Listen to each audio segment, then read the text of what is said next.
Now that you've selected what vehicle is best given your particular piece of litigation, the question becomes, how do I use it at trial? So a lot of these questions are in the context of, well, social media, it's digital. You kind of get overwhelmed and get analysis paralysis. But when you look at how courts have treated social media, they treat it very much the same manner as traditional evidence, right? So step one, obviously lay the foundation, right? So social media data has benefits to give the jury the idea of a more complete narrative of events, right?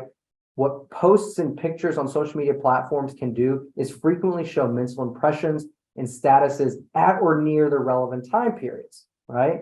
And so when you're talking in the context of personal injury litigation, people like to tweet or post in real time, right? They may take pictures and say, oh my goodness, just got in a car wreck. And then maybe 3 days later, 3 hours later, they're posting themselves skiing, right?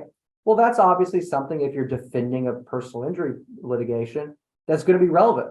And it's going to show the jury kind of in real time what this person was experiencing.